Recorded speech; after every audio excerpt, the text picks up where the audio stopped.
So finally, yesterday, the University of the Philippines released its statement on the tragic death of two of its students na sina Alisa Alano at si Maureen Santoyo. At ito na nga yung statement na obviously carefully worded. Okay? Pero dalawang paragraph ang nakakuha ng aking atensyon. Okay? So statement na lang to. Napakalit nga lang yung text nito eh. Pero okay. The first one is ito. We also appeal to the public to withhold judgment on the presence of our students in underserved communities. Ano ibig sabihin yan? Okay, is it referring to that particular place sa bundok ng Negros Occidental na kung saan nakita si Maureen at si Alisa at iba pa, okay, kasama mga NPAs. At sa katunayan, isang commander ng NPA ay napaslang din sa encounter na yan with the military or the AFP. So, yun ba yung sinasabi ng UP dito na kailangan nating i-withhold or huwag tayong masyadong maging judgmental, okay? Pag nalalaman natin yung presensya ng mga UP students sa mga places na ito, is it specifically referring to that place? Or yung general na kung saan nakikita ang mga taga-UP na pumupunta sa mga kabukiran o kabundukan? Diba? This statement is deceptive, deceitful. At dito mo makikita na talagang ibang culture na ang nananalay tayo sa UP, no? Culture ng Marxism, culture of radicalism, and dito mo rin makikita na halos walang remorse ang UP. Pinagtanggol pa niya yung pagpunta ng mga estudyante nila sa kabundukan kasama mga NPA. At itong particular statement na to is mapanlin lang. So, pag pumunta ba sila sa mga lugar na kung saan talamak ang mga NPA at kasama nila ang mga NPA, so huwag kaming manghusga? Ganun ba yun? Matatalino ang mga taga-UP, yung mga officials nila na may mga PhDs, mga doctorate, diba, degrees. Pero ganito sila mag-isip. Akala nila, bobo ang mga Pilipino. Okay? So ituloy natin. Ito pa. No UP student is limited to lessons learned within the classroom. Totoo naman yan. Diba? Pero ang tanong, itong bagay na ito na kung saan napaslang ang dalawang estudyante nyo, kasama ba yun dyan, yung lesson na natututunan nila? Okay? Yan yung tanong. Kasi, parang pinagtatanggol nyo yung pagpunta ni Maureen at Alisa Alano sa Tuboso, Negros Occidental para mag-research daw sila, para magkaroon ng community immersion or organizing with the NPA. Ang tanong, may output ba yung ginawa nilang yun? Mag-produce nga kayo ng output ng mga previous, researches o mga community immersion o organizing na kung saan pumunta ang mga estudyante nyo sa mga kabundukan na kung saan talamak ang NPA. Will you produce results, please? Total, sinusubsidize ng taxpayers ang UP, di ba? Ang taxpayers ang pumopondo sa university ninyo na ginagago ninyo, binabalahuran ninyo, mga putang ina kayo, mga Marxists. Hindi po ba? So, will you produce itong mga result na to ng mga research kapag natuloy ang pagdinig sa Kongreso na pinapatawag ni Congresswoman Laila de Lima? Para malaman namin kung meron talagang mga productive na research o yung mga studies na ginawa ng mga estudyante nyong pumunta sa mga kabukiran o sa kabundukan na kung saan nandun ang mga makakaliwang armed wing ng CPP, which is the NPA. Gusto naming malaman. Okay? So, ginawa natin siya ng infographic. Ito yon para mas malinaw. So, no UP student is limited to lessons learned within the classroom. No shit, Sherlock. Di ba? Alam lahat yan ng mga estudyante kahit hindi sa UP. Putang ina, ginagawa niyong bobo ang mga Pilipino, Akala niyo matatalino kayo eh. Kung talaga matatalino kayo, defund ang UP. Defund UP at kayo mismo ang mag-produce ng pera ninyo. Matatalino pala kayo eh. Total, nire-radicalize yung mga estudyante nyo eh. Pero, kagaya ng sinabi natin dito, yes, that particular statement is meant to affirm academic freedom. Kasi masyado kayong focus sa freedom and liberties, which is actually walang masama dyan, di ba? Pero, pag ina-abuse nyo ang freedom and liberty that we have in order to focus more on pinapaboran nyo yung NPA, yung armed group ng CPP, iba na yun, di ba? At ginagawa nyong recruitment ground ang yung university para sa mga estudyante ito ng mga bata na madaling mauto. Matataas man ang IQ nila, pero, okay, they're susceptible, vulnerable to all these brainwashing techniques na ginagawa ng mga putang inang professors nyo. Okay? So, as we said here, it raises a more troubling implication na ina-admit na ba ng UP na tinotolerate nila at least in-expect nila ang mga estudyante nilang matatalino daw, okay, to go into remote areas where armed groups like the New People's Army operate. At ito pa yung isang linya na nakuha ng atensyon natin ay ito. While initial reports indicate that both students were engaged in community activities for their respective organizations and not university-sanctioned programs. Hindi daw university-sanctioned, okay, program. We stand by the right of all students to lawfully and peacefully exercise their constitutionally protected freedoms, especially in furtherance of raising their social consciousness. Walang remorse talaga. Proud pa sila na pumunta yung mga putang ina nilang mga estudyante, na-recruit siguro, kaya nga imbestigahan, di ba, sa kabundukan ng Taboso, Negros Occidental, para makasalamuha ang mga NPA, and they call that furtherance of their social consciousness or awareness. Ganyan ba kabobo ang mga putang inang mga guro, officials ng UP, na, kung daw yun, nagpa-further daw yun ng kanilang putang inang consciousness. Di ba? At ito pa, di ba sinabi nila mismo, inamin nila na hindi daw sanctioned ng university. Oh, not university sanctioned programs. So, sino yung nag-recruit? Mayroon bang kakulang waivers and papers dyan o documents na nagsusuporta dyan sa organization na yan? Kailangan malaman kung ano yung organization na yan. Hindi po ba? Okay? Kasi kayo mismo nagsabi, not university sanctioned. You basically distance yourself from possible accountability.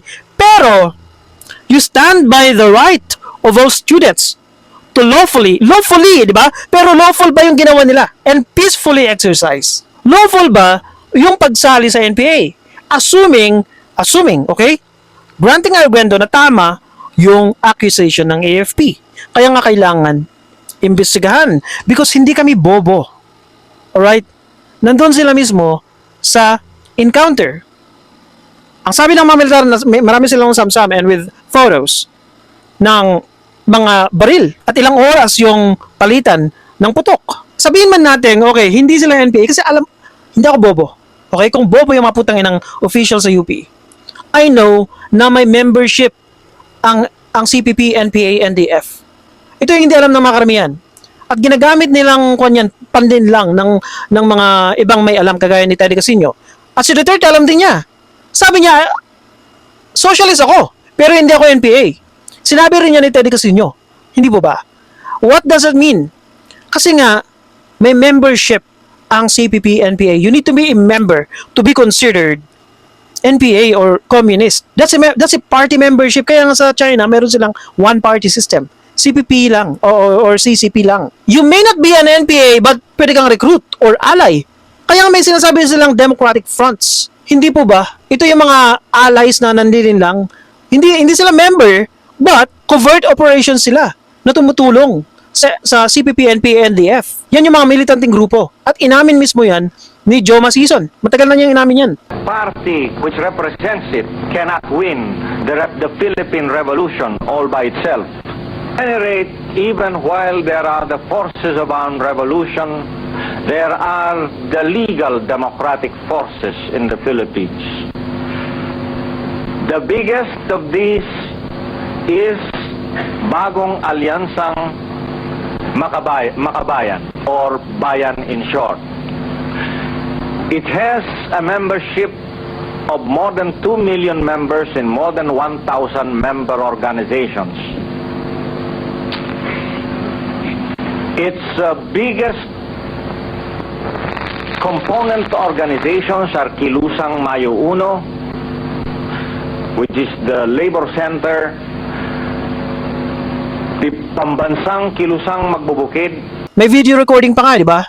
Pinagmamayabang pa niya. This is why we stated here, sa response namin sa UP, that question na pumupunta ba sila, yung mga estudyante sa kabundukan na kung saan nag-ooperate ang mga NPA and you allow them, that question becomes more pressing given that one of those killed sa encounter ay isang NPA commander. Okay? UP is obviously hiding behind their deceptive understanding of academic freedom. But then, academic freedom does not remove institutional responsibility. Responsable pa rin kayo, mga putang ina kayong mga nasa UP na yan. Sa inyo mga estudyante, you cannot just say, this is academic freedom. Ay, ano pat may mga waiver? Ano pat may mga tinatawag tayong mga documentation o mga papers bago tayo pumunta sa mga lugar na yan? Kasi nga, may mga parents yung mga yan. Hindi porke sinasabi niyo academic freedom, pwede nang gawin lahat ng estudyante ng gusto nilang gawin. At wala kayong pananagutan. Kasi mga bata itong mga pinag-uusapan natin. Some of them may be over 19 or 18, pero responsibilidad nyo pa rin yung mga yan. Lalong-lalo na yung mga organizations, sinabi niyo dito, di ba? Okay, they're part of organizations na siguro nag-recruit sa kanila. Pero under pa rin ng UP, itong mga organizations na to, na nagre-recruit ng mga bobong mga estudyante nyo na namamatay sa giyera. Kaya sabi ko, I suspect that they're probably being used as human shield or pawn ng CPP-NPA para pag namatay sila, gagawin silang propaganda para matutuwa itong mga putang inang mga membro ng mga militanteng grupong ito kagaya ni Teddy Casino na hindi daw CPP member pero socialist, which is actually true. Kasi kailangan mo maging member ng CPP, NPA, NDF to be considered an NPA or communist sa Pilipinas. Okay? And that is why we are calling for investigation. Kung ano man yan, CHR sige, or probably Congress, imbestigahan sila. So, this reminds me of someone na nag-comment sa ating post, and I think ito si Kuya, ito si Ronnie Arce, sabi niya, ako ay magulang ng isang UP student na kumukuha ng developmental studies. Bahagi ng course nila ang pag-aralan at maunawaan ang sitwasyon ng mga marginalized communities given. Kaya nagkaroon ng anak ko ng immersion sa mga magsasaka at sa iba't ibang komunidad. Tumira siya kasama nila ng mahigit 1 buwan. Pero ang tanong dito, hindi naman NPA yung sinamahan ng anak mo. So, wag mo kaming lituhin. Wag mo kaming linlangin. Okay?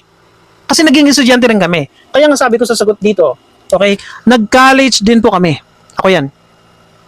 Ang difference o pinagkaiba ng sitwasyon ng anak mo o kung sino man yan is that si Aliza Alano at si Maureen ay pumunta sa kuta ng mga NPA. Immersion po ba yan? Nasaan yung result ng kanilang studies? Diba? So we said here na ang diferensya is that yung isa sa mga casualty ay isang NPA commander. So wag mong gamitin yung sitwasyon ng anak mo para lituhin kami o linlangin kami o obfuscate the issue. Because we're pretty sure that kung sino ka man si Ronnie Arce, nagbigay ka ng consent o waiver. At yung mga parents ni Maureen at Alisa, and we're pretty sure na hindi sila nagbigay ng waiver. Wala silang alam na pumunta sila sa kabundukan kasama ang NPA commander na yan. Okay, that's the main difference. And we don't believe na UP has its own set of rules na iba sa mga ibang university na walang waiver, walang mga documentation, walang mga consent or approval ng mga taga-barangay o taga-munisipalidad o yung mga pulis dyan, di ba? Lalong-lalo na pumupunta sila sa isang, di ba, isang delikadong lugar, dapat yung makasuhan ng UP ng child endangerment, di ba? Kung pwedeng ipasok yan. At iba pang mga kaso kung neglectful sila, di ba? So, kaya nasabi natin, in this case, UP must be investigated. And lastly, itong video ng isang bobong to, na communication researcher daw siya. Okay? Itong isang pa-woke na bobo na pink-haired tarot reader daw siya. Na Free Palestine, sabi niya. For sure, may pronoun. Itong saraulong salot na pa-woke. Okay? See the blessed be, sabi niya. So, panoorin natin yung kanyang pagtatanggol. Okay? Kasi nga, parang propaganda na lang to, no? Okay? Are you equating yung pagpunta ni Aliza Alano at ni Maureen at kasama yung ibang recruits o matagal ng alleged NPA members, kagaya nitong si Kuya. Okay? Ito, for example, si Lyle Perholes na based on our research, nasa Amerika siya, namatay siya no? Isa siya sa mga namatay. Matagal na siyang kalyado ng LFS sa US, San Francisco. Okay, what is this guy doing in the Philippines? Kung hindi siya member ng NPA. Okay?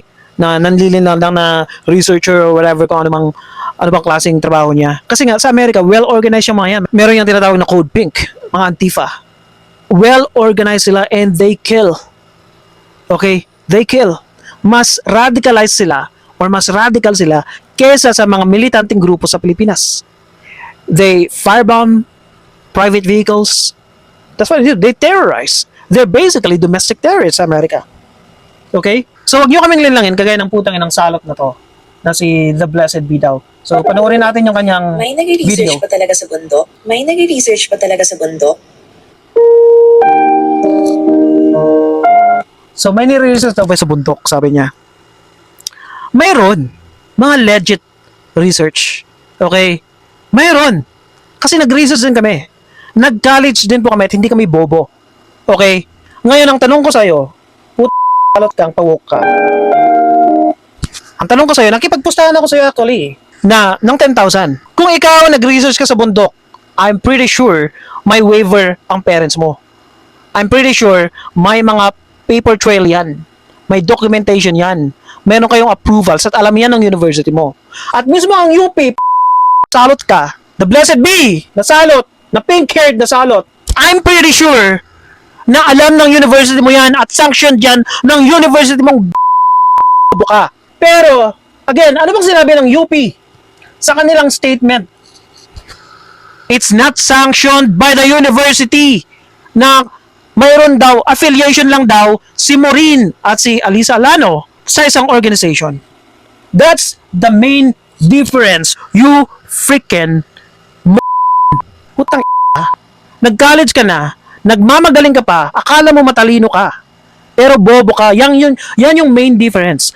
Also, the main difference is that ang research na Lisa Alano ay kasama si Commander na namatay na. At may mga baril. Now, are you trying to equate your own freaking stupid experience in college with that of Maureen and Alano? Is that what you're trying to do? Kasi nga, boplax ka? Sira ba ka? Hindi mo alam na ka kasi nga, bobo ka.